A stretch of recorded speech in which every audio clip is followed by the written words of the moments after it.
Students कल वाला revise कर लिया था? कल क्या क्या पढ़ा था?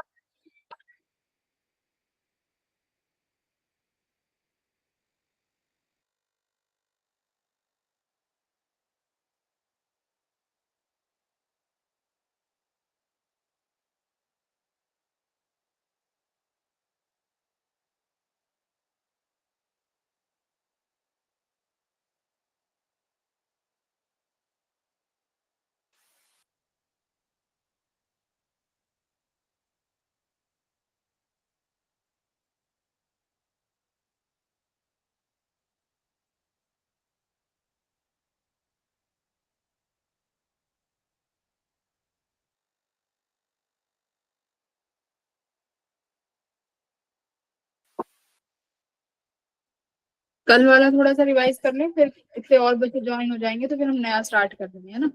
तो कल कनकेव और कन्वेक्स मिरर का पढ़ा था हम लोगों ने।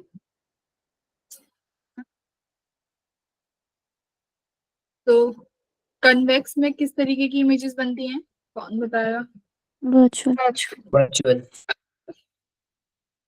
हाँ, और उसका स्पेशल केस जहां पर हमें रियल मिल सकती है, वर्चुअल ऑब्जेक्ट लेंगे जो अक्षर ऑब्जेक्ट लेंगे, बट रखेंगे कहाँ पे? पी और एफ के बीच। Very Yes. गुड, पी और एफ के बीच। अदरवाइज सारे पोजीशंस पे हमें क्या मिलेंगी? वर्चुअल इमेजेस, है ना। और कन्वेक्स के लिए क्या था? सॉरी, कनकेव के लिए रियल इमेजेस। रियल इमेजेस थी, रियल इमेजेस। ठीक है, तो आज क्या पढ़ेंगे? आज का देख लेते हैं कि आज क्या क्या कवर करेंगे। आज सिर्फ एक ही टॉपिक पढ़ेंगे हम लोग, मिरर फॉर्मूला, है ना, और मैग्निफिकेशन। दो टॉपिक हैं आज की क्लास के, एक तो मिरर फॉर्मूला, एक मैग्निफिकेशन। बट मिरर फॉर्मूला को लगाने से पहले हम लोगों को कुछ चीज सीखनी पड़ेगी जिसे हम बोलते हैं साइन कन्वेंशन, है ना। तो साइन कन्वेंशन सीखने के बाद आपको मिरर इक्वेशंस फाइंड करनी है। मिरर इक्वेशंस के बाद मैग्निफिकेशन एक टर्म है, वो पढ़ेंगे। फिर उसके बाद करेंगे ढेर सारे क्वेश्चंस, है ना। यही चीज है। तो साइन कन्वेंशन देखो किस तरीके से लेते हैं कनकेव और कन्वेक्स मिरर दोनों में। क्लास ज्वाइन कर लीजिए एक बार, वरना मैं ना तुम्हारे डाउट्स नहीं पढ़ पाती।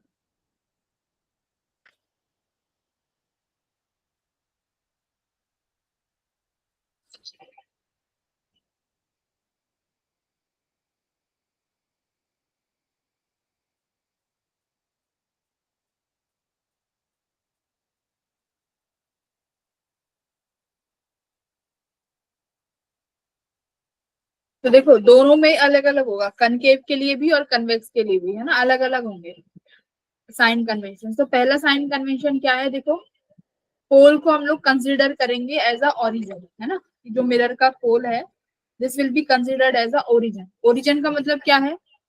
अगर कोई भी कोऑर्डिनेट है, तुम लोगों को डिस्टेंस मेजर करनी होती है, तो कहाँ से करते हैं? ओरिजिन से। कि एक्स एक्सिस में ये पॉइंट है, इसका डिस्टेंस कितना है, तो कहाँ से मेजर करोगे? ओरिजिन से। वाई में अगर मैं ये पॉइंट बना दूं तो कहाँ से मेजर करोगे? ओरिजिन से। तो पोल भी सिमिलर यही काम करेगा कि जो भी डिस्टेंस मेजर करनी है किसी भी पॉइंट की, चाहे एक्स एक्सिस में हो चाहे वाई एक्सिस में हो, कहाँ से मेजर होंगी? पोल से। तो पोल को ओरिजिन बना दो कि ओरिजिन क्या है? तुम्हारा पोल है, यहाँ से सारी डिस्टेंसेस को मेजर करना है। अब देखो, अगर दूसरा क्या है, यहाँ पर बोला गया है कि जो डायरेक्शन है, जो इंसिडेंट रे के, देखो कैसे, मतलब क्या है इसका।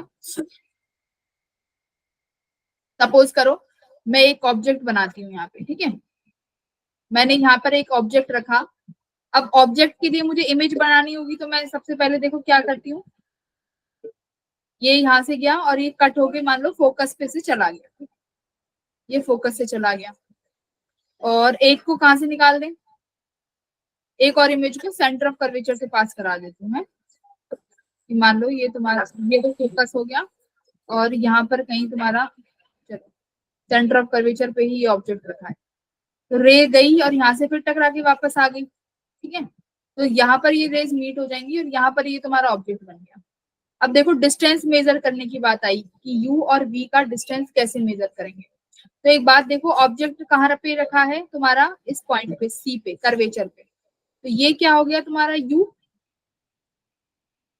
यू क्या है, distance of object from the pole. अब बात आई कि जब इस यू को लिखोगे तो इसका साइन कन्वेंशन कैसे लोगे। तो देखो, रे किस डायरेक्शन में जा रही है बच्चों, इस डायरेक्शन में, प्लस एक्स एक्सिस में। रे की डायरेक्शन देखो, इंसिडेंट रे की डायरेक्शन, ये इंसिडेंट रे है ना, इसकी डायरेक्शन देखो एक बार, और दूसरा एक बार इसकी डायरेक्शन देखो। जब आप पोल से यू ऑब्जेक्ट को मेजर करोगे तो इसके लिए आपको कैसे जाना पड़ेगा, ऐसे। तो इन्होंने क्या बोला है कि वही आपको पॉजिटिव लेने हैं डिस्टेंसेस जो कि इंसिडेंट रे की डायरेक्शन में है, ठीक है। तो अब यहाँ पे बताओ, अगर यहाँ पे यू लोगे तो इसको पॉजिटिव लिखोगे कि नेगेटिव लिखोगे,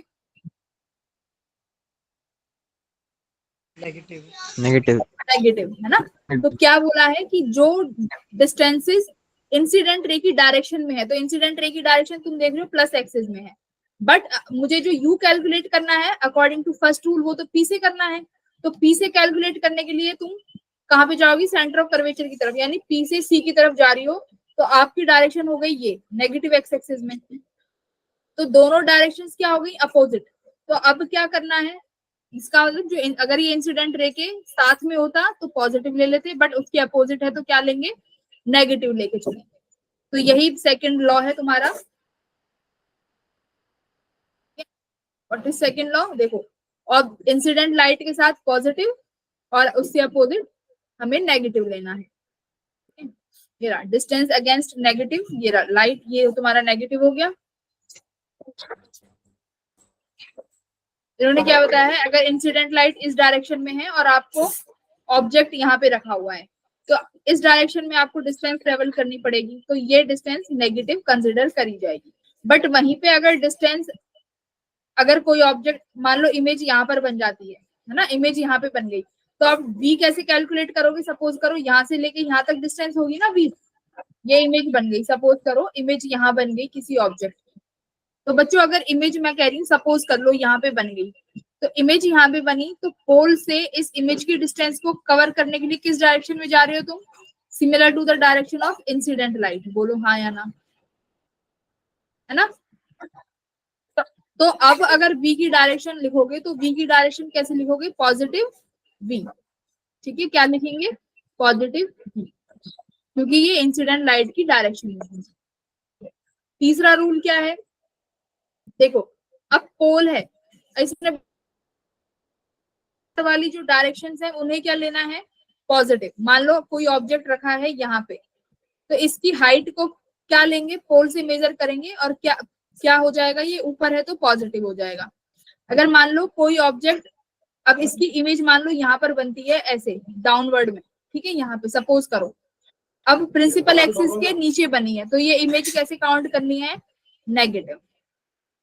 ऐसे मान लो यही होता है ना, प्लस वाई एक्सिस यहाँ और यहाँ पे माइनस वाई एक्सिस, तो ऊपर वाले जो प्रिंसिपल एक्सिस से ऊपर वाले होंगे उन वाले हाइट को क्या लेके चलोगे, पॉजिटिव, और जो प्रिंसिपल एक्सिस के नीचे वाली हाइट होगी ऑब्जेक्ट की उन्हें क्या लेके चलेंगे, नेगेटिव, ठीक है, उन्हें लेके चलेंगे नेगेटिव। तो ये तीन रूल है, जैसे हाइट अपवर्ड्स पॉजिटिव और ये हाइट डाउनवर्ड्स नेगेटिव, ठीक है। तीनों रूल समझ में आए, तीन रूल्स क्या है,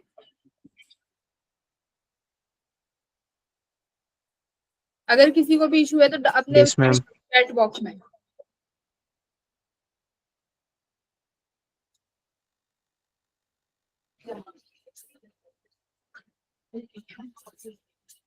अब देखो मिरर इक्वेशन,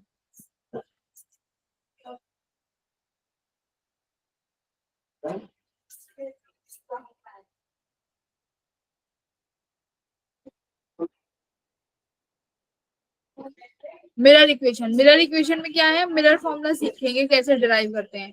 अब देखो from the point of view of JEE तुम्हारे डेरिवेशन किसी काम का नहीं है ना, सिर्फ डेरिवेशन किस रिस्पेक्टिव में काम से है, अगर बोर्ड का पढ़ना है तो जेई में सिर्फ रिजल्ट याद रखना है और रिजल्ट का टर्मिनोलॉजी, जैसे कि रिजल्ट क्या आया है, रिजल्ट पे काम करेंगे।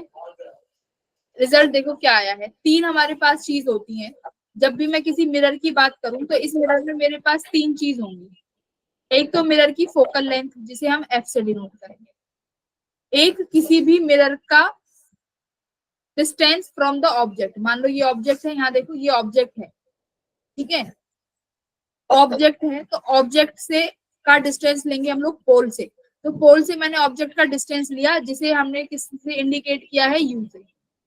तीसरी चीज क्या होगी, तो इमेज, जो इमेज बना के देगा तुम्हारा मिरर, जो इमेज बना के देगा तुम्हारा मिरर, उस इमेज की डिस्टेंस पोल से हम लोग किससे मेजर करेंगे, वी से। ठीक है, तो वी यू एफ क्लियर है। यू क्या है, ऑब्जेक्ट का डिस्टेंस फ्रॉम पोल, वी क्या है, मिरर इमेज का डिस्टेंस फ्रॉम पोल, और एफ क्या है, फोकल लेंथ। ये तो 3 चीजें हैं जो यहाँ पे लिखी गई हैं। अब इन्होंने क्या किया है, 3 एंगल्स बनाए हैं। देखो मान लो ये ऑब्जेक्ट से एक लाइट चली, इंसिडेंट हुई और ये रिफ्लेक्ट हो गई यहाँ से, ठीक है, ये आई पे जाके, तो ये एंगल थीटा रहेगा, ये एंगल भी थीटा रहेगा। ठीक है, तो ये एंगल भी थीटा रहेगा और रिफ्लेक्टेड एंगल भी थीटा रहेगा, ये भी थीटा और ये भी थीटा।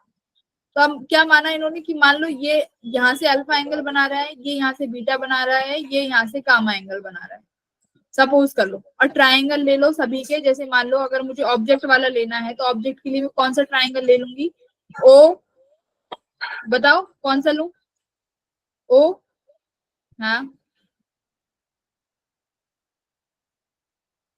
ये वाला ट्राइंगल लेंगे ना, ओ अल्फा के लिए, एम एन है ना, ओ एम एन, ये ट्राइंगल हो गया। अब ये अल्फा वाला ट्राइंगल है, तो अब इसमें मुझे एंगल निकालना है। कैसे निकालेंगे, टेन अल्फा बच्चों क्या होता है, परपेंडिकुलर अपॉन बेस। ठीक है, परपेंडिकुलर अपॉन बेस। तो एंगल के सामने वाली side perpendicular which is M N. तो देखो अल्फा किसके बराबर हो गया, एम एन। बेस क्या है, डिस्टेंस, तो पोल से लेके ऑब्जेक्ट की डिस्टेंस कितनी है, यू, तो ये हो गया एम एन अपॉन यू। अब बात आई कि टेन अल्फा को अल्फा क्यों लिखा है, तो याद करो मैंने क्या बताया था, पैरा एक्सियल रेज के लिए जो भी एंगल होंगे वो बहुत छोटे होंगे, यानी जो रेज प्रिंसिपल एक्सिस के बहुत क्लोज होंगी। तो ये रेज हैं जो भी, वो प्रिंसिपल एक्सिस के बहुत क्लोज है, तो this angle is very small. तो ये टेन अल्फा किसके बराबर हो जाता है, अगर छोटा होता है तो नियरली इक्वल्स टू अल्फा हो गया। सिमिलरली बीटा निकाल लिया आपने, बीटा कौन सा एंगल है, ये सेंटर कर्वेचर वाला, तो ये कितना हो गया, परपेंडिकुलर अपॉन बेस। तो सेंटर ऑफ कर्वेचर से लेके पोल तक की डिस्टेंस बच्चों क्या होती है, रेडियस। ये सेंटर हो गया ना किसी मिरर का सेंटर, तो सेंटर से किसी मिरर पे अगर आप लोग कोई डिस्टेंस मेजर करोगे तो कितनी होती है, सेंटर से आर, आर रेडियस, क्योंकि सेंटर है ना ये किसी भी मिरर का। देखो ये स्फेरिकल मिरर है और मैंने इसको पूरा कर दिया, तो ये जो सी मतलब सेंटर, उस स्फेरिकल मिरर का ये सेंटर है। तो किसी भी पोल से अगर सेंटर ऑफ कर्वेचर की डिस्टेंस मेजर करोगे तो वो रेडियस होती है। तो ये देखो ये आर आ गया। सिमिलरली आपने गामा निकाल लिया, तो गामा का भी परपेंडिकुलर अपॉन बेस, तो परपेंडिकुलर इज एम एन, तीनों में सेम है, बेस क्या हो गया इसका, वी हो गया। अब देखो फिर से, कल मैंने एक प्रॉपर्टी बताई थी, एक्सटीरियर एंगल प्रॉपर्टी, बताओ क्या थी वो बच्चों, अंदर के दोनों एंगल सम जो होता है वो बाहर के एक एंगल के बराबर होता है। वेरी गुड, बाहर के एंगल्स के सम के बराबर है, बराबर होता है, वेरी गुड।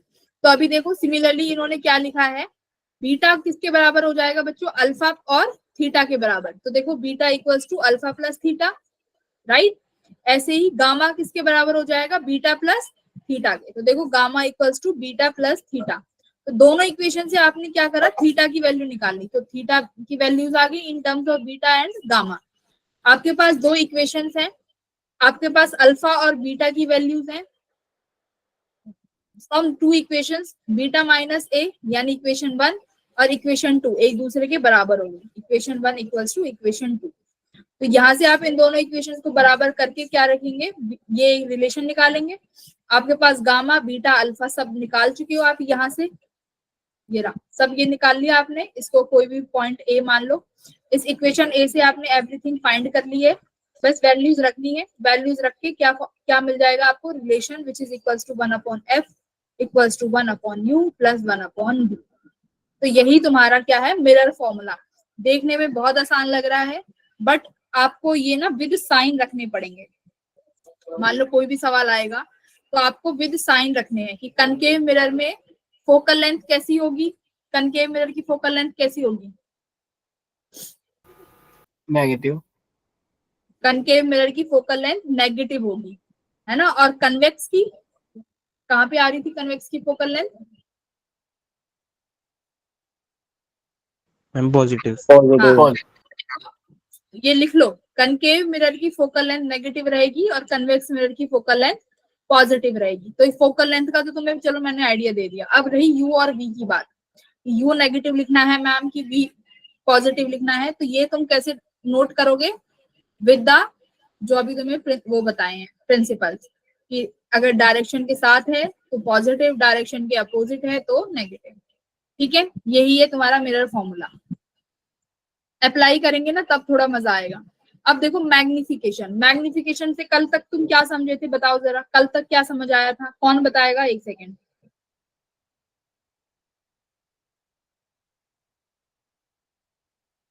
कोई भी बता दो, जैस्मीन बताएगी, जैस्मीन मैग्निफिकेशन से क्या समझा था कल।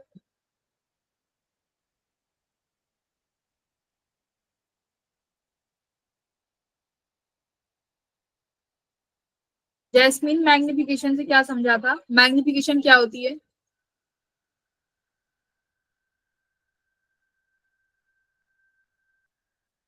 वरुण इतनी लेट एंट्री क्यों करी है, जस्ट ज्वाइंड। मैम हो गया लेट, सामान लेने गया था बाहर। ठीक है, चलो ज्यादा नहीं निकला है, बस अभी मेरा फॉर्मूला का डेरिवेशन ही देखा था। बच्चों मैग्निफिकेशन क्या होती है कि आप ये देखोगे कि जो आपने ऑब्जेक्ट लिया है उसके रिस्पेक्टिव में जो आपने इमेज बनाई है उस इमेज का साइज कंपैरेटिवली ऑब्जेक्ट के क्या आया है। अगर वो साइज बड़ा आता है तो हम उसे क्या बोलते हैं कि इमेज मैग्निफाइड हो गई है, वही मैग्निफिकेशन है ना। अगर वो इमेज छोटी बन जाती है तो हम क्या बोलते हैं, डिमिनिश्ड इमेज है, यानी छोटी इमेज बन गई है, यानी इमेज का साइज ऑब्जेक्ट से छोटा हो गया। मैग्निफिकेशन में क्या होगा, साइज बड़ा हो सकता है। अब देखो मैग्निफिकेशन में दोनों टर्म्स इंक्लूडेड है, साइज का बड़ा होना भी और छोटा भी, बट वो वैल्यूज पे डिपेंड करेगा। कैसे निकालेंगे, देखो मैग्निफिकेशन का फॉर्मूला क्या है, height of image upon height of object, यही है मैग्निफिकेशन पे। मैंने बोला है हम साइज की बात करते हैं, साइज मतलब हाइट की कितनी हाइट है, तो height of image upon height of object, ये क्या है बच्चों मैग्निफिकेशन का मेन मतलब, ये इसका मतलब है कॉन्सेप्चुअली कि हाइट कितनी है, कितनी ज्यादा हो गई है एज कम्पेयर टू ऑब्जेक्ट, वही मैग्निफिकेशन है। ठीक है, पर अब देखो हम डायरेक्ट हाइट कैसे निकाल सकते हैं, हाइट तो हमें नहीं मालूम, हमें तो बस दो चीजें पता है मिरर फॉर्मूले से, वी और यू। मैम ये दो चीज निकाल सकते हैं हम, है ना, मिरर फॉर्मूले में वी और यू निकाल सकते हो ना। ठीक है, तो वी और यू निकाल सकते हो। अब देखो दो ट्राइंगल है तुम्हारे पास, मान लो ये एक ऑब्जेक्ट है ए बी, ठीक है, ऑब्जेक्ट ए बी है, एक रे गई कट होके यहाँ पर चली गई, दूसरी रे को यहाँ से कट कराया और ये दोनों यहाँ पर मीट हो गई, तो यानी यहाँ पर हमारा क्या मिल गया, एक इमेज बन गई। तो इमेज कैसी है, रियल है, और इमेज कैसी है, इन्वर्टेड। हाँ रियल एंड इन्वर्टेड इमेज है। तो बी डैश अपॉन ए डैश, ये हमारी देखो यहाँ पे ध्यान से इमेज बन गई। अब हमें इस हाइट को ना कन्वर्ट करना है इन टर्म्स ऑफ वी और यू, क्योंकि हम यही कैलकुलेट कर सकते हैं थ्रू मिरर फॉर्मूला। तो देखो जरा ज्योमेट्री से कैसे निकाल सकते हैं हाइट और उसमें फॉर्मूला। देखो ये ट्राइंगल देखो ए बी और ये पॉइंट पोल वाला है ना, A B P triangle, triangle A B P, ये एक ट्राइंगल हो गया। दूसरा ट्राइंगल जो ये इमेज वाला है ए डैश बी डैश और पी, ये दूसरा ट्राइंगल हो गया तुम्हारे पास। अब बच्चों इन दोनों ट्राइंगल में फिर से सिमिलरिटी वाला लगा दो, ठीक है, कैसे, ए डैश बी डैश की हाइट अपॉन में ए बी की हाइट, जैसे ये रहा, ये ए डैश बी डैश की हाइट ले लो अपॉन में ए बी वाली हाइट ले लो। दूसरा क्या ले लो, बेस ले लो, तो बेस क्या हो जाएगा, बी डैश से पी और दूसरा हो जाएगा बी से पी। तो ये दो ट्राइंगल में तुमने फिर से वही प्रॉपर्टी लगा दी सिमिलर ट्राइंगल वाली, उससे मैंने ये लिख दिया। अब देखो ए डैश बी डैश क्या है, किसकी हाइट है, A dash B dash height of, A dash B dash किसकी हाइट है, इमेज की हाइट है ना। तो ये किसकी Yes, हाइट ma'am. हो गई, height of image upon height of object. और देखो बी डैश पी क्या है, वी, बोलो बी डैश पी क्या है, फिर उन्होंने उल्टा कर दिया, ये ऑब्जेक्ट है ना, हाँ ये यू होगा, ठीक है, और ये हमारा बी है। तो बताओ बी डैश पी क्या है, इमेज की डिस्टेंस। इमेज की डिस्टेंस, और इमेज की Distance डिस्टेंस of- कितनी होती है, बी, और बीपी कितनी है, ऑब्जेक्ट की distance which is equals to U. और विद साइंस लिखे हैं, देखो विद साइन लगाए हैं, ठीक है, विद साइन लिख दिए। तो देखो दोनों पोल से कैलकुलेट करेंगे और हमारी रे की डायरेक्शन इस डायरेक्शन में है, और हमें जो डिस्टेंस कवर करना है पोल से वो इस तरफ है, पोल से जो डिस्टेंस मेजर करना है वो इस, अरे भाई वो इस डायरेक्शन में करना है ना। तो दोनों अपोजिट हो गई, तो देखो अब ये सारी डिस्टेंस किस में आई है, नेगेटिव में। अब देखो जो H2 हाइट है वो क्या है, प्रिंसिपल एक्सिस के नीचे है, तो H2 वाली हाइट को क्या लिखा विद साइन कन्वेंशन बच्चों, नेगेटिव, जबकि H1 हाइट हमारे प्रिंसिपल एक्सिस से ऊपर थी, तो इसको कैसे लिखा है, पॉजिटिव लिखा है। तो अभी देखो H2 की हाइट कितनी आई है, ये देखो कितना आया है, मैग्निफिकेशन बच्चों, ये तो है ही, height of image upon height of object, इनको इन टर्म्स ऑफ v और u कैसे लिख सकते हैं, माइनस v अपॉन u। तो ये तुम्हारा फॉर्मूला है, माइनस v अपॉन u। अब तुम्हारा सवाल है कि मैम v और u को अब सवाल में विद साइन रखेंगे या विदाउट साइन रखेंगे, बताओ कैसे रखोगे, वरुण बताएगा, with dropper, sign. Ma'am, without नहीं वरुण बताएगा, ड्रॉपर है ना ये, वरुण बताओ। हम कंफ्यूज हो गए, शायद विद साइन। हाँ विद साइन, वेरी गुड। तो मैग्निफिकेशन के फॉर्मूले में जब भी तुम v मैग्निफिकेशन निकालोगे तो v और u को विद साइन कन्वेंशन रखना है, ठीक है। और फॉर्मूले को क्या लिखोगे, माइनस v बाई यू। तो मैग्निफिकेशन का फॉर्मूला क्या है, माइनस v अपॉन u। तो ये माइनस ना फॉर्मूले में है, ये सोच लो कि जो माइनस साइन है ये फॉर्मूले में ही है, ठीक है। अब देखो, अब तुम्हारा अब क्या है मैग्निफिकेशन में, मैं एक चीज और समझा देती हूँ, क्वांटिटीज पे थोड़ी सी बात कर लेते हैं। अगर मान लो मैग्निफिकेशन बच्चों 1 के बराबर आ गई, इसका मतलब क्या है,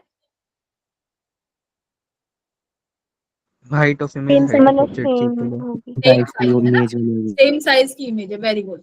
अगर बच्चों मैग्निफिकेशन ग्रेटर देन 1 है, सॉरी ये तो 1 बड़ा हो गया ना, यानी मैग्निफिकेशन इज लेस देन 1, तो डिमिनिश्ड Image की यानी size छोटी बड़ी इमेज, है। हाँ लेस देन ऑब्जेक्ट, ठीक है, यानी ऑब्जेक्ट का साइज छोटा है। मैग्निफिकेशन हमें इमेज की देखनी है, तो मैग्निफिकेशन इफ 1 से कम हो गया, 1 से कम हो गया मतलब size of image is less than size of object. अगर मैग्निफिकेशन ग्रेटर देन 1 आ गया तो इनलार्ज, इनलार्ज इमेज हो गई, गॉट इट, ओके। अब Yes, एक ma'am. चीज ध्यान से देखो, अगर मैग्निफिकेशन बच्चों नेगेटिव आ रही है, इसका मतलब क्या है, if magnification is negative that, ये क्या इंडिकेट कर रहा है कि मैग्निफिकेशन नेगेटिव है, इमेज इन्वर्टेड है। Very good. नेगेटिव साइन ये नहीं बताएगा कि रियल है वर्चुअल है, नो, बस ये तुम्हें एक चीज बताएगा, नेगेटिव का मतलब इमेज कैसी है, इन्वर्टेड इमेज, कैसी इमेज है। तो ये पता है क्यों बताया है, कई बार मान लो नहीं पता चल रहा है इमेज कैसी है, रियल बन रही है मैम, कैसी बन रही है, क्वेश्चन में आ जाएगा, जो इमेज बनी है 20 सेंटीमीटर दूर बनी है पोल से, what is the nature, nature क्या है। तो मैग्निफिकेशन अगर नेगेटिव है तो हमेशा ध्यान रखना इमेज का नेचर इन्वर्टेड होगा, ठीक है। अच्छा अब एक चीज बताओ, इन्वर्टेड में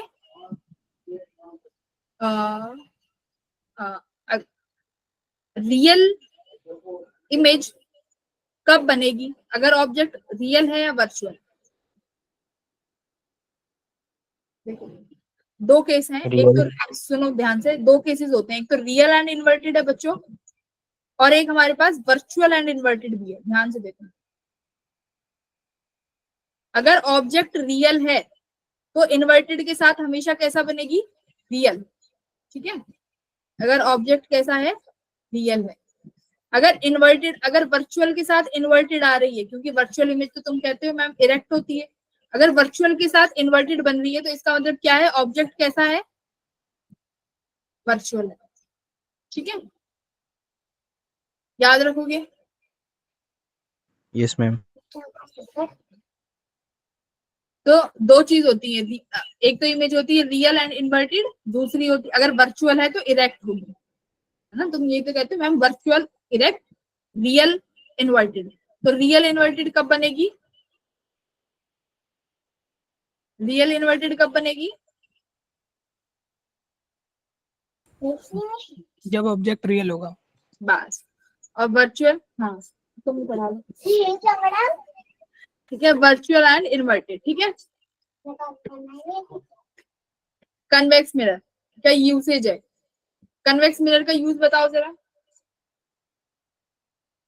कहाँ पे करते हैं, जो मिरर जो लगे होते हैं रेयर व्यू मिरर, ये कौन से मिरर होते हैं, कन्वेक्स मिरर, ठीक है। Yes ma'am. कनकेव मिरर का यूज कब करेंगे, जैसे मेकअप मिरर के लिए, क्योंकि कनकेव मिरर कैसी मिरर बना के देता है, लार्ज इमेज, है ना। तो जब भी हम लोगों को कोई भी मेकअप के लिए या शेविंग के लिए जब मिरर की आवश्यकता होती है तो उसमें हमें क्या देखना होता है कि हमारी जो इमेज बने वो बड़ी बड़ी बने। तो concave mirror can form the enlarge image, but हमारा कन्वेक्स मिरर तो इनलार्ज बनाता ही नहीं है। तो कन्वेक्स मिरर में देखो हमने कन्वेक्स मिरर का यूज करा जहां पर हमें इमेजेस कैसी चाहिए थी, छोटी छोटी इमेजेस चाहिए थी, है ना। जैसे गाड़ी के लिए, भाई गाड़ी इतनी बड़ी है, पूरी इमेज बनेगी तो हम एक से ज्यादा गाड़ी देख ही नहीं पाएंगे, बट हमें छोटी छोटी इमेजेस देखनी है, तो इसलिए यहाँ पे कन्वेक्स मिरर का यूज किया। देखो डेंटल मिरर, डेंटल मिरर के लिए भी हमें मैग्निफिकेशन चाहिए, मतलब बड़ा चाहिए होता है, मैग्नीफाइड इमेज चाहिए होती है, तो वहां पर भी डेंटल मिरर का यूज किया, ठीक है। तो ये है। अब एक बार जरा बच्चों ये वाला क्वेश्चन सॉल्व करो जरा, आसान सा ही है। अब करेंगे क्वेश्चन एकदम बढ़िया बढ़िया।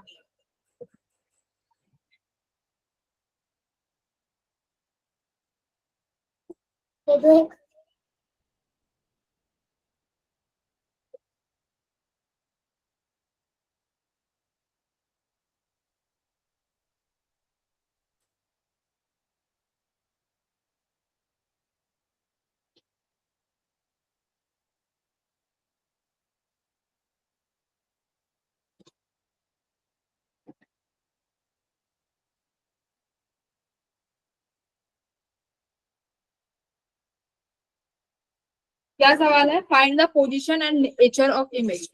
तो ऑब्जेक्ट 30 सेंटीमीटर की दूरी पे है, रेडियस ऑफ कर्वेचर 20 सेंटीमीटर, तो फोकल लेंथ कितनी हो जाएगी, 10 सेंटीमीटर। हाँ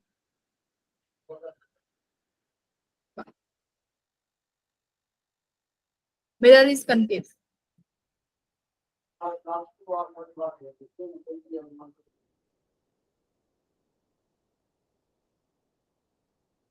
सॉल्व करेंगे सारे बच्चे।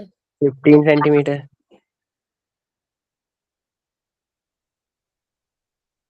आ गया कितना, 58, यस मैम। 15। अच्छा 15, हाँ।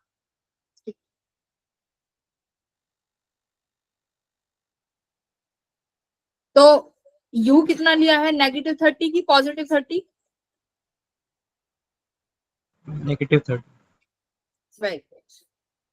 तो स्टूडेंट्स सिर्फ और सिर्फ मेरा फॉर्मूला का यूज करेंगे, ध्यान से देखो, 1/f इक्वल्स टू 1/v, क्या था, -1/u, माइनस है कि प्लस है, प्लस है। प्लस है ना, ये लेंस का हो गया, ठीक है।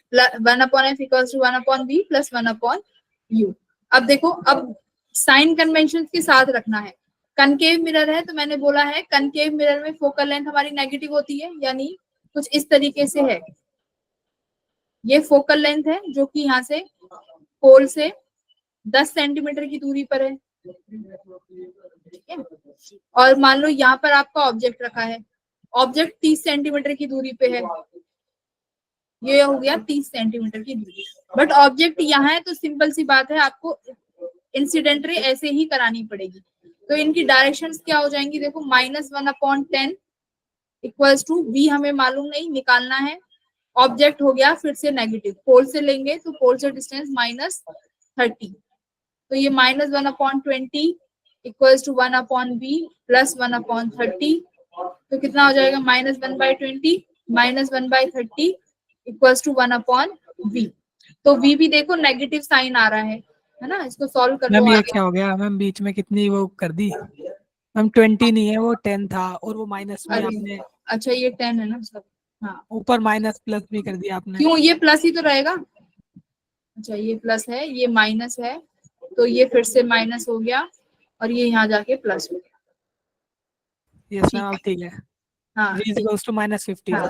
तो अभी देखो ये 3 2 जा 60, अब इसको सॉल्व कर लोगे तो v की वैल्यू कितनी मैम आ लास्ट जाएगी। स्टेप में भी 10 करो ना। 10 आएगा मैम 20 की जगह। अरे हाँ ये ऊपर से ही चलता आ रहा था ना गड़बड़, f की वैल्यू। तो यहाँ पे f की वैल्यू ये 10 ही रहेगी, यहाँ पे 10 सेंटीमीटर। तो इसको सॉल्व कर लोगे तो v की वैल्यू कितनी आ जाएगी आपके पास, -15। -15। -15। और देखो माइनस है तो इसका मतलब क्या है, v की इमेज, v भी क्या बन रही है, सामने बन रही है, तो सामने इमेज बनेगी तो मैम। कैसी बनेगी, रियल बनेगी, और रियल। रियल के साथ साथ इन्वर्टेड, है ना। तो नेचर और पोजीशन भी हम मैम। लोग फाइंड कर चुके हैं, real and inverted and 15 centimetre from the mirror. तो ये आंसर देख लेते हैं क्या है। ठीक है, -15।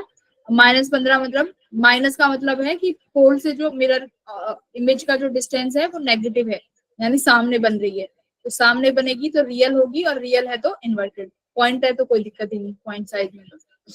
ठीक है, दूसरा क्वेश्चन करो। फोकल लेंथ फाइंड करनी है।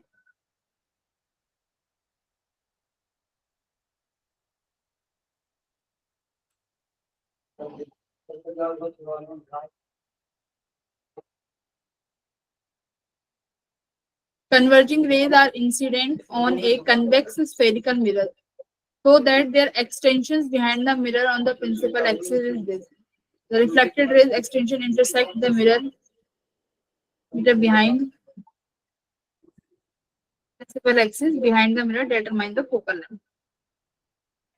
Focal length determine करिए।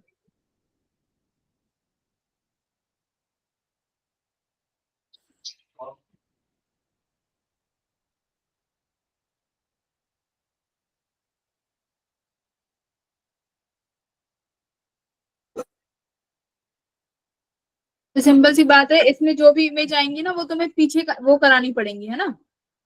तो कहीं पे तुमने वो कराई तो वो सब जहां पर इंटरसेक्ट करी वो 30 सेंटीमीटर की दूरी पर कहीं करी है। ठीक है, the reflected rays intersect the principal axis 1.2 metre.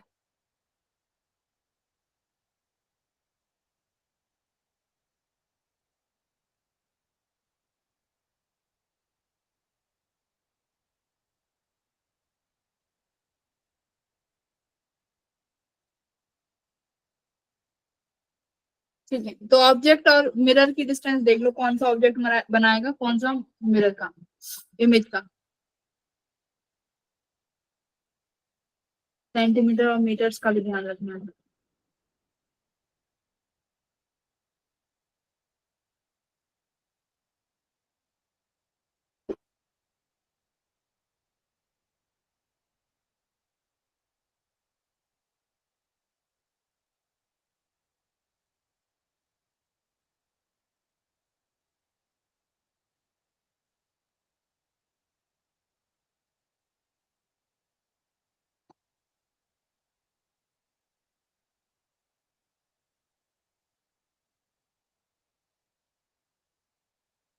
हम आंसर 24 है।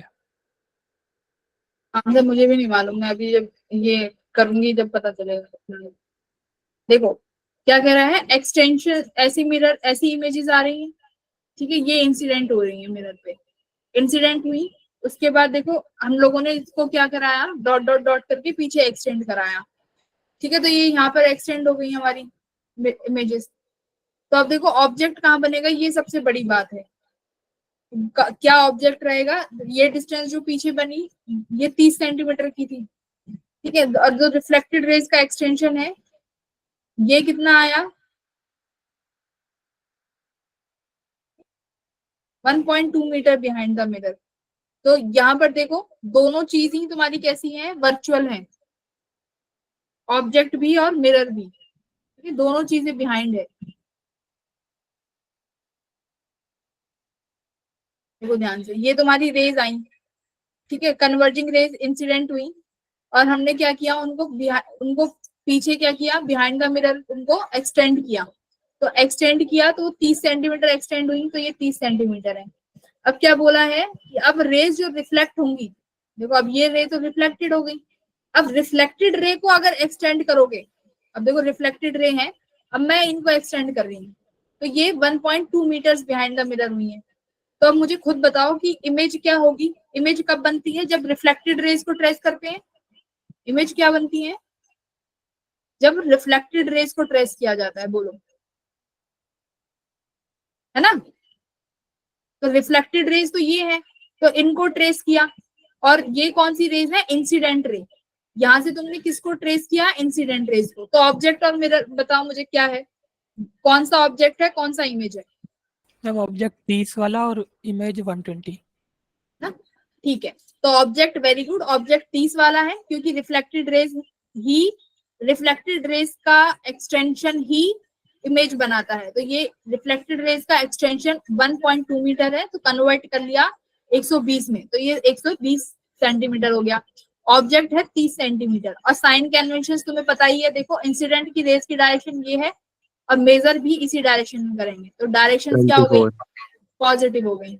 अब फोकल लेंथ तो अब आराम से निकाल लोगे, 20 हाँ, 1/f equals to 1/b plus b। 24 है भाई, गड़बड़ कर दी गई। तो f की वैल्यू कितनी आ गई, 24 सेंटीमीटर। नेचर इमेज का बता दो, कैसी नेचर की इमेज है ये। वर्चुअल देखो फोकल लेंथ कितनी है, अभी देख, अरे सुनो, फोकल लेंथ कितनी है, 24 24 सेंटीमीटर, हाँ, और ऑब्जेक्ट जो रखा है वो 30 सेंटीमीटर पे रखा हुआ है, मतलब कि पोल और फोकस के बीच में नहीं है, बाहर है, तो वर्चुअल है, वेरी गुड, है ना। अगर फोकल लेंथ अगर यही 40 आ जाती तो ये इसका नेचर चेंज हो जाता, ठीक है, तो इसलिए वो Yes, जानना sir. जरूरी था वो पॉइंट। तो नेचर तुम्हारा अभी इस वाले केस में तो वर्चुअल ही है, तो nature is virtual and erect. अच्छा, वर्चुअल के साथ क्या बनेगी, सॉरी, वर्चुअल के साथ कैसी इमेज है, इरेक्ट है कि इन्वर्टेड है। अच्छा, ये तो पॉइंट साइज है, पॉइंट में तो कोई दिक्कत ही नहीं है। ऑब्जेक्ट कैसा है, वर्चुअल है। हाँ, तो वर्चुअल ऑब्जेक्ट ने कैसी इमेज बनाई, वर्चुअल वर्चुअल इमेज। तो वर्चुअल के साथ अब ये कैसी, अगर ये मान लो पॉइंटेड ऑब्जेक्ट ना होकर एक्सटेंडेड होता, तो कैसी इमेज देता, इन्वर्टेड, ठीक है, क्योंकि ये ऑब्जेक्ट अब वर्चुअल है, इस चीज का ध्यान रखना। अच्छा, तीसरा सवाल करो, ये वाला। अभी हमने ऑब्जेक्ट को थोड़ा सा डिस्टेंस ऊपर रख दिया है, अभी तक तो पोल पे था, अब पोल से उठा हाइट दे दी, अब करो जरा, एक चीज देखते हैं।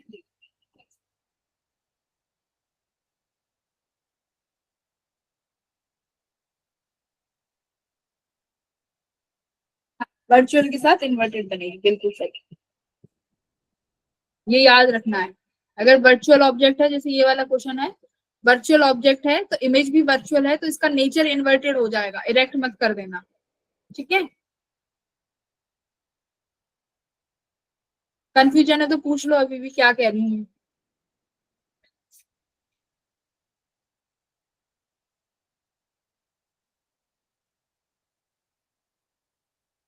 इसके बाद हमारा रिफ्लेक्शन स्टार्ट हो जाएगा, रिफ्लेक्शन का सबसे अच्छा टॉपिक, मजा आ जाएगा करने में भी, एपरेंट डेप्थ और एपरेंट पोजीशन वाला, है ना, नेक्स्ट क्लास में उसको करेंगे। पहले यहाँ के क्वेश्चंस कर लें आधे घंटे, और उसके बाद वो क्लास तो बहुत इंपॉर्टेंट है, वो तो जरूर सबको पढ़ना है चाहिए, क्योंकि उसमें कंफ्यूज ही रहते हैं बच्चे एपरेंट पोजीशन वाले में। तो जिसको कंफ्यूज नहीं होना है तो नेक्स्ट क्लास में जरूर आए। मैम ये बिना फोकल लेंथ के हो जाएगा? क्वेश्चन अच्छा क्या है, एक पोल है, इसमें ज्यादा दिखता है, a pole of a spherical concave mirror is at origin, ठीक है, a point object is placed at -40, अच्छा x एक्सिस और y एक्सिस की डिस्टेंस दी हुई है, find the position of image,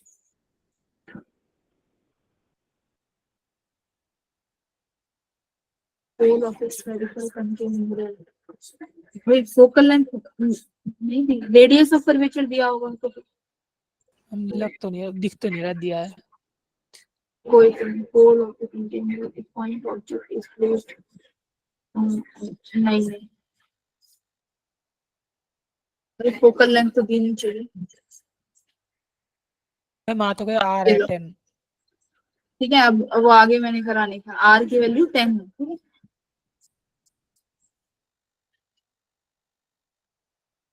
अब सॉरी 9,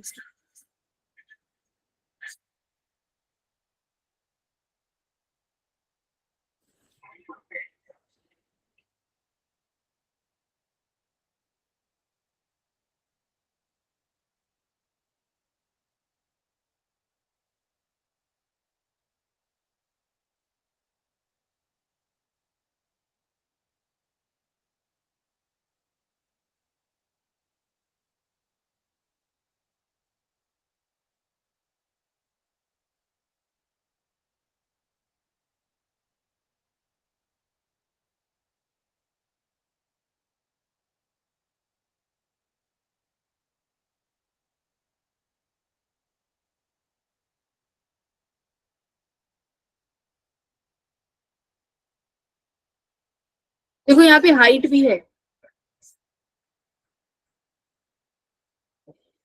पोजीशन का मतलब है एक्स एक्सिस और वाई एक्सिस बताने हैं इमेज के,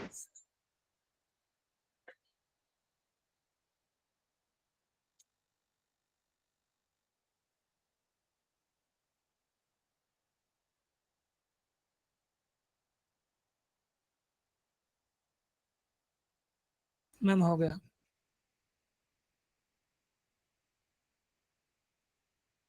क्या ठीक है। तो पहले तो v निकाल लिया, v की पोजीशन क्या है और फिर v की हाइट निकाल ली होगी, है ना। तो देखो क्या बोल रहा है कि ये तो हमारे पास डिस्टेंस है, इसका कितना है 40 ऑब्जेक्ट का, और ये हमारे पास हाइट है कितनी 1 सेंटीमीटर में ना, हाँ। और देखो ऊपर है प्रिंसिपल एक्सिस से, तो डेफिनेटली ये पॉजिटिव होने वाली है, तो हमें क्या ये वाला फॉर्मूला लगाना है, HI/HO इक्वल्स टू -V/U। तो इसके लिए अभी मुझे पहले तो v की वैल्यू चाहिए, तो v की वैल्यू कहाँ से निकालेंगे, मिरर फॉर्मूला से। तो मिरर फॉर्मूला से निकालोगे 1/f equals to 1/v plus 1/u। तो u देखो नेगेटिव है तो u को नेगेटिव लिखो, फोकल लेंथ नेगेटिव है तो दोनों को नेगेटिव लिख दो, लिख दिया। v की वैल्यू आ गई यहाँ से -40/7। अब ये इसको यहाँ पर पुट कर दो, हाइट ऑफ इमेज नहीं पता -v। अब देखो फॉर्मूले के साथ माइनस है रहेगा, अब तुम्हारी v की वैल्यू कितनी आई है -40/7, -40/7 लिखो। u की वैल्यू कितनी है, कितनी है 1/-40, तो -40 लिखेंगे। तो ये 40 से 40 चला गया, ये एक नेगेटिव से ये एक नेगेटिव चला गया, तो हाइट ऑफ इमेज कितनी आई है -1/7 और हाइट ऑफ ऑब्जेक्ट, है ना। तो सबसे पहली बात तो इमेज कहाँ बनेगी, प्रिंसिपल एक्सिस के नेगेटिव आई है ना हाइट, तो कहाँ बन रही होगी, प्रिंसिपल एक्सिस के नीचे नीचे बन रही होगी। कितनी दूरी पे बन रही होगी -40/7, कितनी हाइट पे बनेगी -1/7, ठीक है। तो मतलब एक से तो छोटी है -1/7, तो इस तरीके से कहीं पे तुम्हारी वैल्यू बनेगी, हाँ हाइट आ गई -1/7 सेंटीमीटर। तो ये पोजीशन होगी X coordinate and Y coordinate, तो वेरी इजी था। अब ये देखो, ये है दो तरीके की मैग्निफिकेशन होती है, ध्यान से सुनो। एक होती है लीनियर मैग्निफिकेशन सुना होगा, एक सुना होगा ट्रांसवर्स मैग्निफिकेशन। ज्यादा कोई डिफरेंस नहीं है, ये फॉर्मूला लगाना आना चाहिए, टेक्निकल टर्म्स है सारे। लीनियर मैग्निफिकेशन क्या होगी बच्चों, जब ऑब्जेक्ट कैसा रखा हो, ये टेक्निकल टर्म है बट फिर भी सुन लो, जब ऑब्जेक्ट प्रिंसिपल एक्सिस के पैरेलल रखा हो, है ना, तो उसको क्या बोल देंगे, लीनियर मैग्निफिकेशन। अब ये ऑब्जेक्ट प्रिंसिपल एक्सिस के कैसे रखा है, पैरेलल रखा है ना। अब ध्यान से देखो ये कैसा ऑब्जेक्ट है, पॉइंट ऑब्जेक्ट है नहीं, कैसा ऑब्जेक्ट है, एक्सटेंडेड ऑब्जेक्ट है। तो इसका एक पॉइंट यहाँ होगा और एक पॉइंट मान लो यहाँ है, मैंने एक्सट्रीम पोजीशंस ले ली, इसकी हाइट 10 सेंटीमीटर है। तो अब देखो, अब हमें जो फॉर्मूला पता है 1/f equals to 1/v plus 1/u, हम उसमें u की वैल्यू कैसे रखते थे, डिस्टेंस ऑफ ऑब्जेक्ट। यहाँ पर ना अब तुम्हें पॉइंट लेके करना है। पहले क्या करोगे, ए पॉइंट के लिए निकालोगे कि अगर मेरा ऑब्जेक्ट पी से ए पॉइंट की दूरी पर है, तो ए पॉइंट की दूरी कितनी हुई, फोकल लेंथ 10 20। सेंटीमीटर, ये फोकल लेंथ है ना, ये 10 सेंटीमीटर है, अच्छा ये 20 सेंटीमीटर है। तो ये मतलब पोल से सबसे पहला 20 सेंटीमीटर की दूरी पे हुआ। तो सबसे पहले ऑब्जेक्ट ए लोगे, उसकी इमेज बनाओगे कि कहां पर बनेगी, ठीक है, क्योंकि हम ये ऑब्जेक्ट की डिस्टेंस कितनी है, 20 सेंटीमीटर है। फिर एक दूसरा ऑब्जेक्ट लोगे जो कि तुम्हारा बी है, बी पोल से कितनी दूरी पे है बच्चों, 30 सेंटीमीटर। तो अब ये जो 30 सेंटीमीटर वाला एंड पॉइंट है, इसकी क्या बनाओगे बच्चों, एक इमेज बनाओगे, ठीक है। तो इसकी इमेज बनाओगे तो देखो, एक तो इमेज ए की आई और एक इमेज बी की आई, दोनों को एक दूसरे में से माइनस कर दोगे तो ये क्या दे देगी, इमेज की लेंथ, है ना। तो ये वो इमेज की लेंथ हो जाएगी। तो इस ऐसे क्वेश्चंस को जब लीनियर मैग्निफिकेशन होती है तो कैसे करते हैं, एक्सट्रीम पॉइंट, एक्सट्रीम जो ऑब्जेक्ट है, एक्सटेंडेड ऑब्जेक्ट के एक्सट्रीम पॉइंट्स को as a point object treat करके इमेज फाइंड कर लो, ठीक है, जरूर करो। पहले ए के लिए निकालो, फिर बी के लिए, फिर स्टेप बाय करते हैं, करो। मैम हो गया, ए का कितना आया, -20। बाकी के Yes, बच्चे, ma'am. आयुष, क्रिश, -20. कृष्णा, ठीक। अब तुम कह रहे हो तो मैं देखो, मैं कैलकुलेशन नहीं कर रही हूँ, बस मैं एक सेकंड, बाकी की जो बच्चे हैं देख लो क्या करा है। यहाँ पे देखो 1/f equals to 1/v plus 1/u।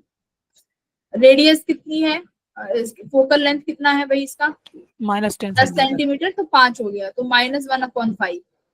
v मुझे मालूम नहीं, मैम फाइंड -10 नहीं है, फोकल लेंथ, हाँ ठीक है, -10, ठीक है।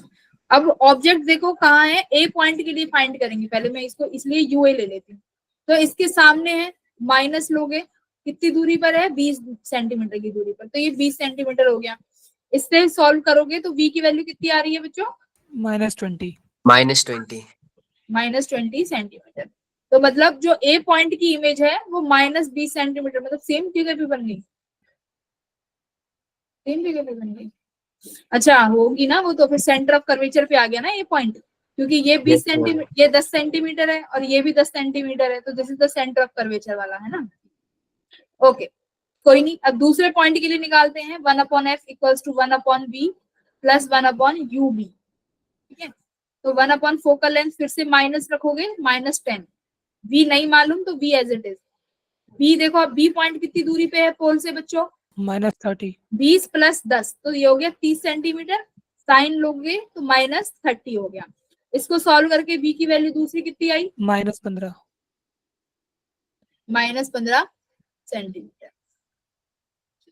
तो ये तुम्हारी इमेज हो गई। कैलकुलेट द लेंथ, अब लेंथ निकाल लो, ये एक्सट्रीम पॉइंट हो गए ना ए और बी के, तो माइनस कर दोगे दोनों को तो 5 सेंटीमीटर आ गया। तो तुम्हारी जो इमेज की लेंथ है वो कितनी आ गई, देखो ए पॉइंट मान लो ये तुम्हारा मिरर है, -20 ये तुम्हारी पोल है, ठीक है, ये तुम्हारा फोकल, और मैं इसको मान लेती हूँ सेंटर ऑफ कर्वेचर। तो सेंटर ऑफ कर्वेचर यहाँ से 20 सेंटीमीटर की दूरी पे है, और ये खुद मैडम फोकल लेंथ 10 सेंटीमीटर की दूरी पे है। तो ए पॉइंट तो यही आ गया, this is point A. B point 15 पर है, मतलब बी पॉइंट कहीं यहाँ आया होगा, 15, अच्छा 15 है ना, तो 20, 5, 10, 5, 15, इसके बीच में बना लेते हैं बी पॉइंट, है ना। तो इन दोनों के बीच की वो डिस्टेंस कितनी हो गई, ये 20 पे और ये 15 पे, तो ये बीच में कितनी डिस्टेंस की आ गई, 5 सेंटीमीटर। तो लेंथ कितनी आ गई इमेज की, 5 सेंटीमीटर। कोई दिक्कत यहाँ तक? नो तो मैम। पॉइंट ऑब्जेक्ट की तरह ट्रीट करके लीनियर मैग्निफिकेशन फाइंड करनी है ना। आंसर भी मैच कर लेते हैं, अपना रफ कर देते हैं। तो एक्सट्रीम एंड ले लिए, क्लोजर मैंने ए पॉइंट माना था, तो हम ए बी को ही लेके चलेंगे। तो क्लोजर हमारा पॉइंट एंड ए है जो कि 20 पे आया था, बिल्कुल सही। फर्दर पॉइंट हमारा बी पॉइंट था, बी पॉइंट की हमारी डिस्टेंस बच्चों ने बिल्कुल 15 कैलकुलेट करी थी, दोनों को माइनस कर देंगे, लेंथ आ जाएगी हमारी 5 सेंटीमीटर। तो एक चीज ये हो गई।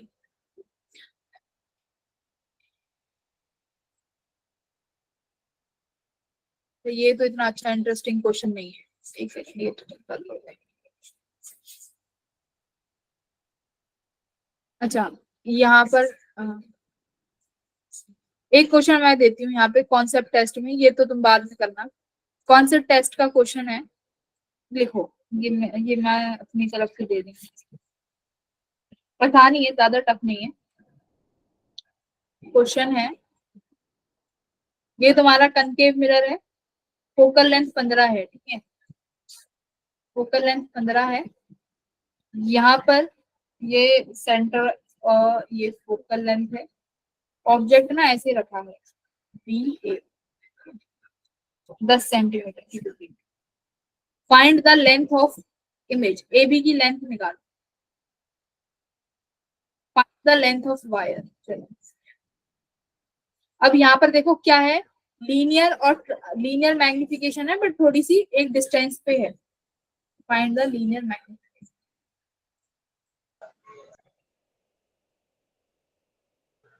इनफाइनाइट। हाँ, ये फोकल पे नहीं, अच्छा बी पॉइंट, अच्छा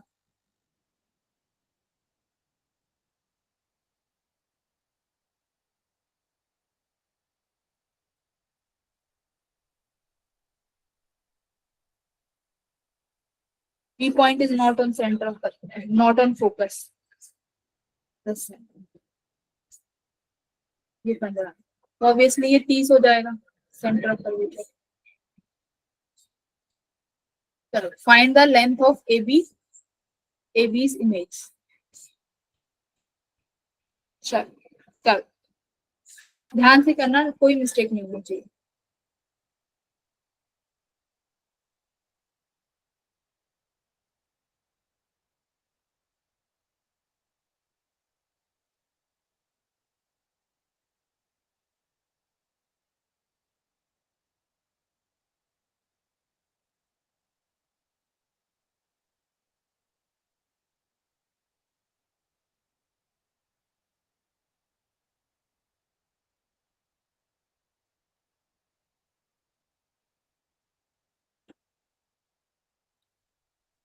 इसी में कॉम्बिनेशन ऑफ मिरर्स भी उठा देंगे।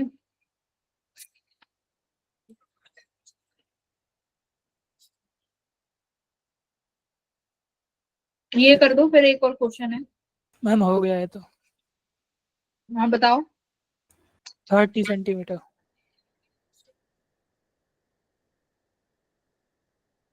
Length yes ma'am.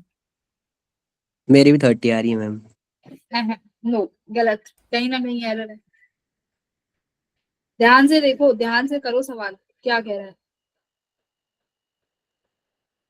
यहाँ पर हाइट भी है। मैम हाइट का कोऑर्डिनेट है। हाँ हाँ, तो हाइट कोऑर्डिनेट है ना, तो जो इमेज बनेगी उसका भी तो कोऑर्डिनेट निकालो कि इमेज का कोऑर्डिनेट कहाँ है, बी और ए के। मैम हाइट दी है। कौन से पॉइंट की बता रहे हो?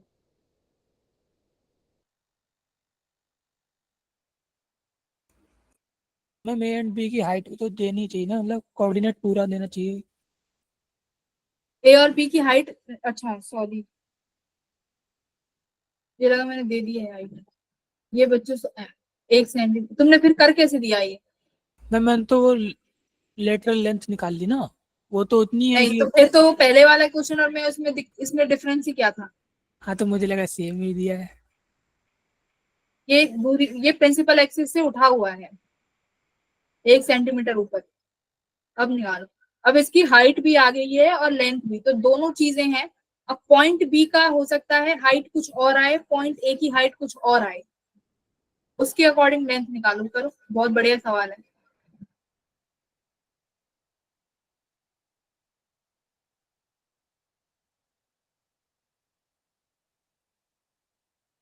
वो तो बोर्ड लेवल का था, वो तो बेसिक था जो अभी तक करते आए हो।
मैम √904। वेरी गुड, एकदम सही आई है, √9। तो बच्चों कैसे करेंगे देखो, मान लो ये पहले तुम्हारा पॉइंट बी है और ये पॉइंट ए है ना? तो पहले पॉइंट बी के लिए कर लेते हैं। ए पॉइंट तो देखो सेंटर ऑफ कर्वेचर पे है, तो पॉइंट ए का बी कहाँ पे आएगा? Centre of. इसके तो निकालने की जरूरत नहीं पड़ेगी क्योंकि पॉइंट ए तो सेंटर ऑफ कर्वेचर पे है। तो ए पॉइंट का जो जो बी बनेगा वो कितने पे बनेगा? 30 सेंटीमीटर पे बनेगा, -30। Yes ma'am.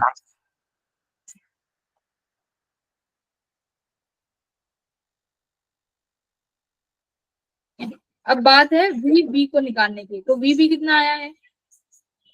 We B point कितनी दूरी पर है देखो, ये 10 है और ये फोकल लेंथ तुम्हारी 15 हो गई।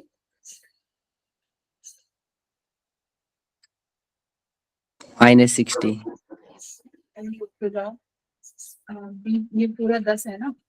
मैम ये तो 20 आएगी ना, -20। बी की वैल्यू, यस मैम। बी के लिए ऑब्जेक्ट कितना बना? 20 सेंटीमीटर। Yes ma'am. 15 ये फोकल लेंथ तक, पोल से फोकस की डिस्टेंस 15 हो गई। ये ऑब्जेक्ट फोकस से दूरी पे है, फोकस से दूर पर है, विच इज 10 सेंटीमीटर। ये 10 हो गया और ये 15 हो गया, और ये पोल से फोकस भी 15 होगी, तो ये डिस्टेंस भी मेरी 5 हो गई। तो ये कितना, बी पॉइंट कितनी दूरी पे हो गया? 15 और 5 यानी 20। बी पॉइंट हो गया 20, ऑब्जेक्ट हो गया इसका यूबी 20 सेंटीमीटर -बी। इसकी बी कितनी आई है? B B -60। -60, very good. तो -60 सेंटीमीटर, एकदम सही।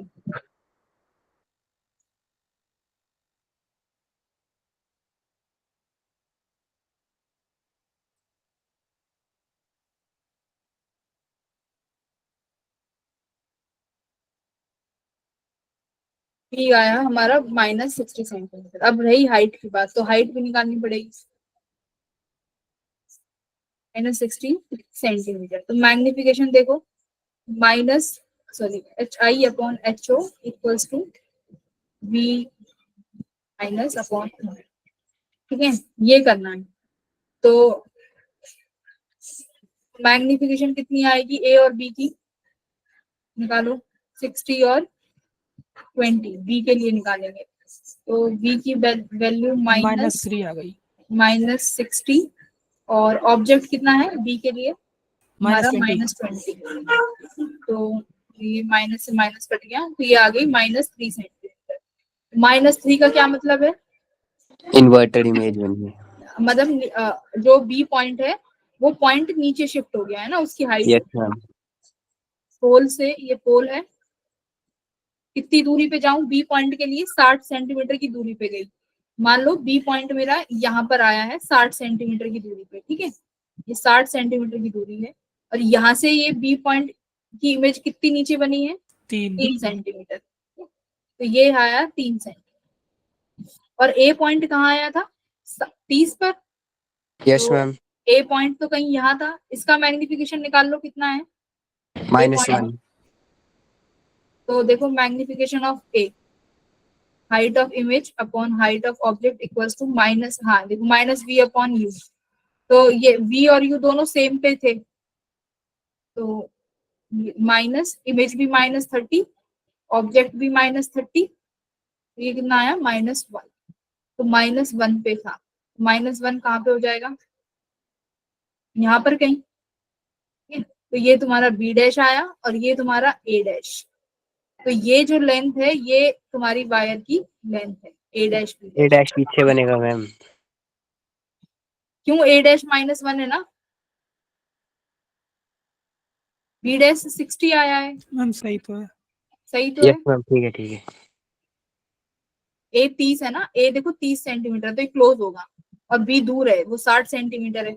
बी 3 पे बना और ए 1 सेंटीमीटर नीचे, तो ये 1 हो गया और ये डिस्टेंस 3 हो गई, और ए और बी के बीच में डिस्टेंस 30 हो गई। तो तुम्हें ये वाली डिस्टेंस कैलकुलेट करनी है, तो कैसे निकालोगे? पीजी पाइथागोरस से निकाल लो। कैसे यस मैम। निकालोगे? ये डिस्टेंस ये हो गई ना, ये बीच में इनको कंबाइन कर दो, दिस विल 3, दिस इज 1, और ये 3, ये नहीं सॉरी 3, ये है 3 और 30, इनको कम कर दो और ये हाइपोटेन्यूज आ जाएगी। इस तरीके से बन गया ए डैश बी डैश और ये डिस्टेंस 3 सेंटीमीटर है ना, मैम ये 2 है बन, ना वो तो। और ये 30। मैम ये 2 है ना।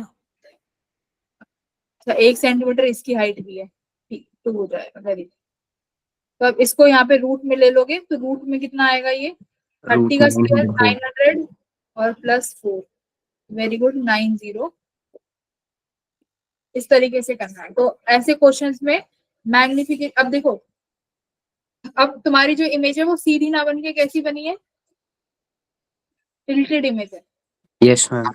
तो ये चीज याद रखना कि हम, जरूरी नहीं है कि इमेज हमेशा तुम्हें सीधी ही मिले, ये इमेज टिल्टेड बनी है, ओरिएंटेड।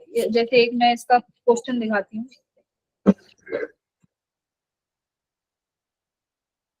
थ्योरेटिकल है,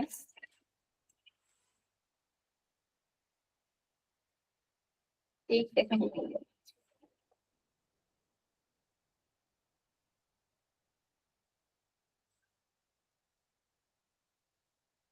ठीक है, वही क्वेश्चन था, मैंने वही करा दिया। तो अभी देखो तुम्हारे पास बहुत सारे डीपीपीज हैं, डीपीपीज में भर भर के सवाल हैं, तो थोड़े से डीपीपीज के भी क्वेश्चंस कर लो। बट डीपीपी चेक करा देती हूँ तुम्हें, रुक जाना जरा, कोई नहीं जाएगा ग्रुप छोड़ के, अभी बहुत सारा काम करना रह रहा है। डीपीपी देखो हमने कहाँ तक कर लिए थे questions, sign convention and mirror formula, तो डीपीपी नंबर 7 आज यहाँ से शुरू करना है हमें, ठीक है। तो ये तो, उसके बाद कहाँ तक करोगे? 7th डीपीपी कंप्लीट है। उसके बाद 8th वाली डीपीपी देखो क्या है, 8th डीपीपी ट्रांसवर्स मैग्निफिकेशन। तो ट्रांसवर्स मैग्निफिकेशन में कुछ नहीं है, वो हाइट वाला फैक्टर आ जाएगा, ठीक है, जो हम लोग अभी ए बी वाली वायर को हाइट पे लेके ऑलरेडी चले गए हैं, तो वो हाइट वाला फैक्टर आ जाएगा, दोनों पॉइंट के लिए अलग अलग हाइट आएंगी। तो वही वाला टॉपिक यहाँ से उठा के सॉल्व कर देना, 10-8 क्वेश्चन है यहाँ पे। उसके बाद और 8th के बाद कौन सी DPP? DPP number 9। DPP number 9 longitudinal magnification, ये भी हम लोग कर चुके हैं, मैंने एक एक क्वेश्चन करा दिए हैं। वेलोसिटी ऑफ इमेज, यानी स्फेरिकल मिरर में इमेज की वेलोसिटी क्या होगी, ये टॉपिक है तुम्हारे जिम्मे, ठीक है, क्योंकि अगली क्लास में मैं जो टॉपिक लेने जाऊंगी वो टॉपिक होगा रिफ्रैक्शन का, और 1-2 क्वेश्चन मैं तुम्हें कराऊंगी कॉम्बिनेशन ऑफ मिरर के। चलो अभी हमारे पास टाइम है, अभी कर लेते हैं कॉम्बिनेशन ऑफ मिरर। ठीक है, ये डीपीपी तुम्हारे होमवर्क हैं, डीपीपी नंबर 7, डीपीपी नंबर 8 और डीपीपी नंबर 9। मैं ये नहीं कहूंगी एक दिन में ही कर लो, जैसे जैसे समय मिले, या फिर जो अच्छे अच्छे क्वेश्चन तुम्हें लगे कि ये कर लेने चाहिए, वो क्वेश्चन उठा के कर लेना। बोलो, कर लोगे? Yes, ma'am. ठीक है।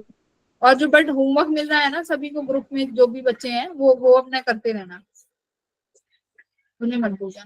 एक दो क्वेश्चन अब कॉम्बिनेशन ऑफ मिरर्स के देख लीजिए, इसमें है हमारे पास उसमें मिल जाएंगे तो बड़ा अच्छा रहेगा। तो देखो ये आ गया ना इसमें, ए बी वाला, ये तो किया था हमने। चलो अब क्वेश्चन नंबर 10 को सॉल्व करना है इसके अकॉर्डिंग।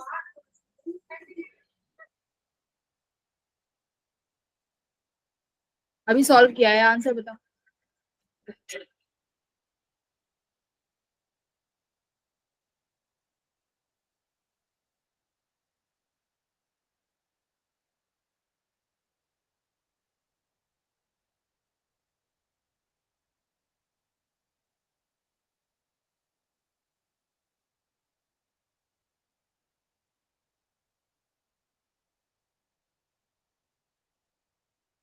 तो सेकंड ऑप्शन तो कतई गलत है कि पैरेलल तो नहीं होगी, है ना। और length of image is equal to A B, ये भी नहीं हो सकता कि बराबर लेंथ आए। और मोर का भी नहीं, अभी हमें मालूम, सॉल्व करना पड़ेगा, है ना। तीसरा क्या, image of B will be closer, तो कौन सी इमेज क्लोजर आई थी? बी की तो बहुत दूर आई थी। मैम ए ए आई क्लोजर होगा, क्लोजर, फोर्थ हमारे ऑप्शन। हमने ए भी लिया फोर्थ था। ऑप्शन। ठीक, देख लेते हैं 10th का 4, ठीक है, 10th का 4 ऑप्शन करेक्ट। तो इस तरीके से भी क्वेश्चन आ सकता है।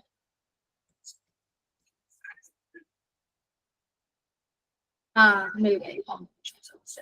देखो मैं यहीं से ही समझा देती हूँ। कॉम्बिनेशन ऑफ मिरर का एक क्वेश्चन उठा लेते हैं, बहुत आसान टॉपिक है, ज्यादा कुछ है नहीं, बट क्या करना है, एक अगर तुम्हें मिरर आ गए ना, तुम्हें लेंसेज में कोई दिक्कत नहीं आएगी, लेंसेज में तुम फटाफट करते चले जाओगे, इसलिए मिरर को ढंग से समझ लो। देखो कॉम्बिनेशन ऑफ मिरर्स में हम लोग कैसे करते हैं, ध्यान से देखना। मान लो अभी तक तो एक मिरर के लिए कर रहे थे, कॉम्बिनेशन ऑफ मिरर में क्या हो जाएगा, तुम्हारे पास एक से ज्यादा मिरर दे देंगे।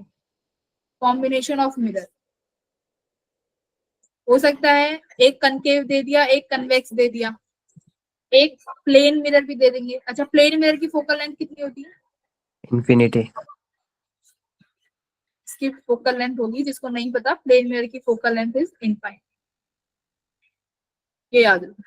तो मान लो तुम्हारे पास दो मिरर दे देते हैं, ऐसे दो मिरर दे दिए, मान लो मैंने दोनों कनकेव ले लेती हूँ अभी, तो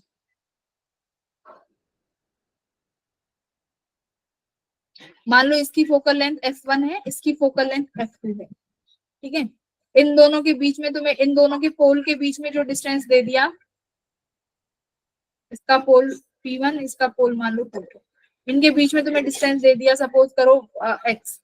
अभी हम बस ऐसी बात करें, यहाँ पर इन्होंने बोला कि यहाँ पर हमारे पास एक ऑब्जेक्ट रखा है, ठीक है, ये ऑब्जेक्ट है जो कि इस पोल से कितने सेंटीमीटर दूर, मान लो दे दिया इन्होंने 10 सेंटीमीटर दूर। तो अब सबसे पहले इन क्वेश्चंस को कैसे सॉल्व करते हैं, कुछ नहीं करना, बस मिरर फॉर्मूला लगाते जाओ। बट वो मिरर फॉर्मूला किस स्टेप में लगाना है वो देखो। पहले ये मिरर, ये किस मिरर के सामने रखा हुआ है, मिरर M1 के सामने ऑब्जेक्ट। तो पहले तुम लगाओगे मिरर फॉर्मूला मिरर 1 के लिए, ठीक है। इसकी फोकल लेंथ दी है, इसकी ऑब्जेक्ट का डिस्टेंस दिया है, तो यहां से तुम पहले क्या निकालोगे, इमेज, ठीक है। इमेज का डिस्टेंस निकाल लिया v। मान लो v की वैल्यू बच्चों में सपोज अभी कुछ भी मान के चल रही हूँ, मान लो कितनी आ गई, -20 सेंटीमीटर आ गई, ठीक है, मान के चल रहे। तो बच्चों -20 सेंटीमीटर मान लो इमेज तुम्हारी यहाँ बन गई। पहला स्टेप है ये कि सबसे पहले इमेज बनाओगे जिस मिरर के पास ऑब्जेक्ट होगा। इमेज बनते ही क्या करोगे, जो ये इमेज है ना, हमेशा तुम्हारे सेकंड मिरर के लिए, वैसे ज्यादातर ये इमेज ना यहाँ बनेगी, इधर आके बनेगी, तभी कॉम्बिनेशन ऑफ मिरर हो पाएगा। तो जब भी इमेज बना दो, तो वो इमेज हमेशा जो तुम्हारा सेकंड मिरर है ना, उसके ऑब्जेक्ट की तरह काम करेगी, ये करते जाना। यस जो मैम। पहले मिरर से इमेज बनेगी वो दूसरे मिरर के लिए ऑब्जेक्ट का काम करेगी, बस। बाकी तुम्हें मिरर फॉर्मूला लगाना है। तो अब P2 के लिए मान लो ये जो इमेज है ये यहाँ से कितने दूरी पे थी, 20 सेंटीमीटर, प्लस का ले लो, तो ये यहाँ पे 20 सेंटीमीटर हो गई, और इनके बीच में जो भी डिस्टेंस था ये कितना हो जाएगा फिर x-20। तो ये मेरा इमेज अब ऑब्जेक्ट की तरह काम करेगी और फिर फाइनल इमेज M2 बनाएगा, तो वो इमेज होगी फाइनल इमेज जो M2 ने बना के दी। ठीक है, क्वेश्चन से समझेंगे, क्वेश्चन से ज्यादा मजा आएगा, स्टेप वाइज करेंगे। देखो एक ये क्वेश्चन है, ये करो, कोई अलग से इसमें कोई थ्योरी नहीं है, वही सब चीज है जो कर चुके हो। करो क्वेश्चन नंबर 1।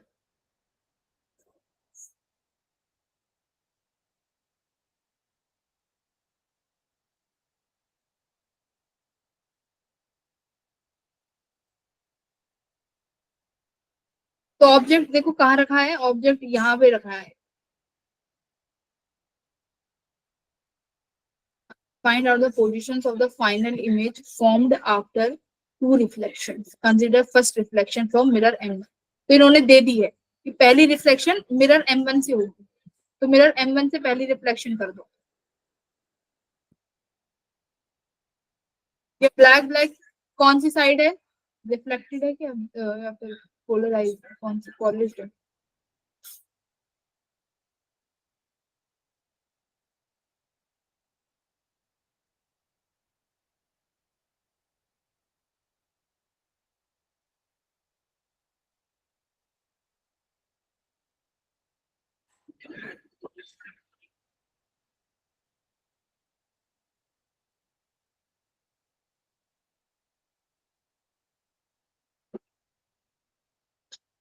तो पहले फर्स्ट मिरर M1 के लिए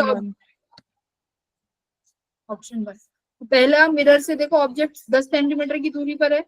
अच्छा, इसको कौन सा मिरर माना है M1 को, कनकेव की कन्वेक्स?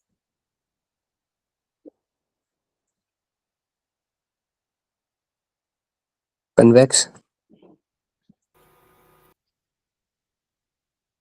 देखो ये ऐसा ना, इसमें कुछ गिवन नहीं है, अब हमें ये नहीं पता कि जो इन्होंने ये डार्कनेस दिखाई है ये मैम F+10 ले लेंगे ना, F+10 ले लेंगे ना, क्योंकि राइट साइड ही जाएगी ये, अरे वो तो ठीक है, तो उसमें कॉनकेव तो आएगा ही नहीं, वो तो मैटर ही नहीं करेगा। फोकल लेंथ 10 सेंटीमीटर है इसलिए, इसकी 60 है।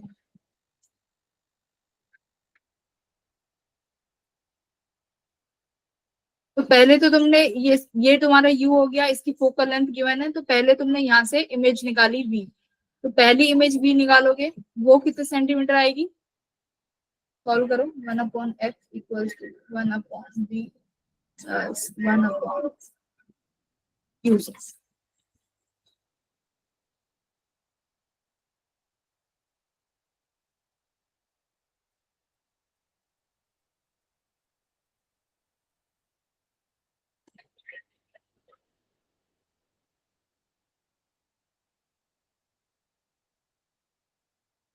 पहली रिफ्लेक्शन M1 से होगी,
मैम क्या होगा? करो तुम लोग, कुछ नहीं हुआ, आंसर बताओ। मैम ऑप्शन 1 बोला था। ऑप्शन 1 नहीं, गलत हो गया? एक सेकंड, नहीं मैं डीपीपी से देख रही हूँ, डीपीपी नंबर कौन सा है ये? 10।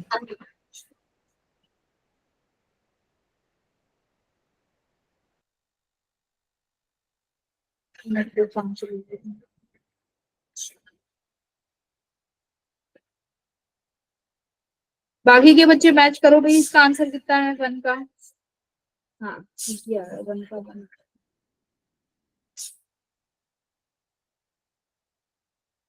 फर्स्ट का आंसर फर्स्ट है।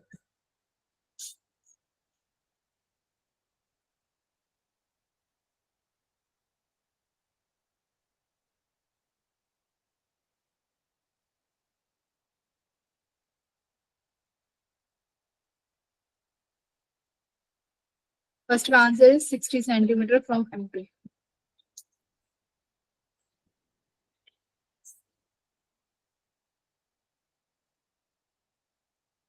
तो 1 अपॉन फोकल लेंथ कितना हो जाएगा तुम्हारा? मालूम नहीं, यू निकालना है। यू कितना हो गया? -1/10। तो 2/10 फर्स्ट 1 अपॉन वी। वी कितना आ गया? ये पहली बार में तो 5 सेंटीमीटर। तो ये तुम्हारा वी किसके बराबर हो जाएगा? दूसरे के ऑब्जेक्ट के लिए। ठीक है, तो उसको मान के फिर से क्या निकालोगे? इमेज निकालोगे। तो दैट्स आंसर इज 60 सेंटीमीटर। है, बी की वैल्यू 20 कैसे आ रही है? फोकल लेंथ कितनी है? 10।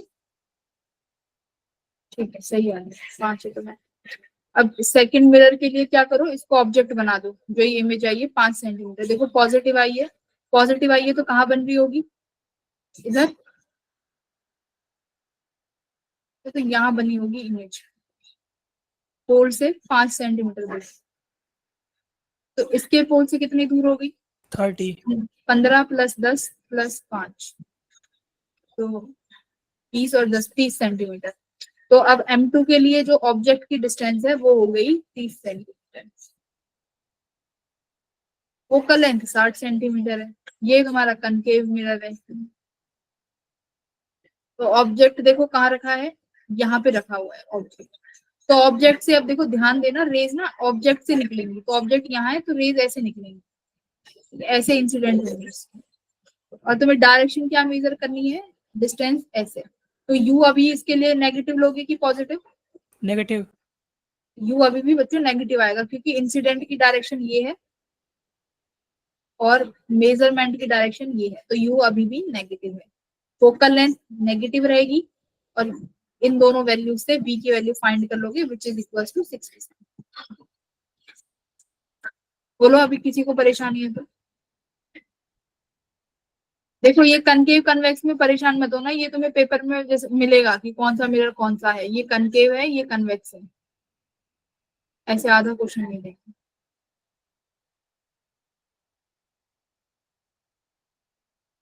सेकंड क्वेश्चन करो।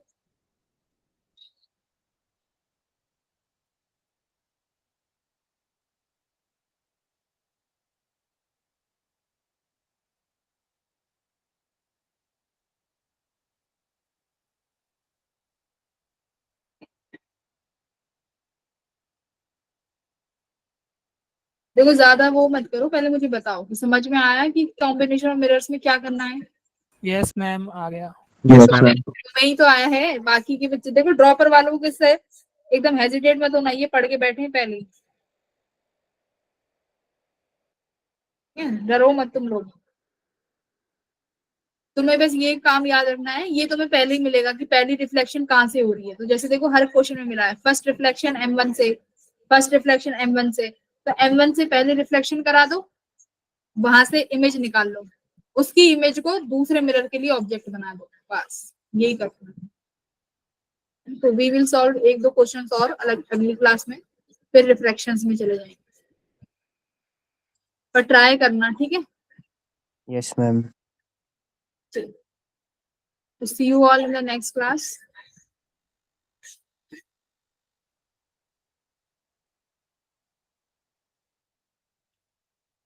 अगली क्लास कोई भी स्किप नहीं करेगा, क्योंकि अगली क्लास सबसे ज्यादा इंपॉर्टेंट है for the lens is also, और बहुत मतलब सबसे अच्छी उसी वही इंपॉर्टेंट है, तो सबको आना है।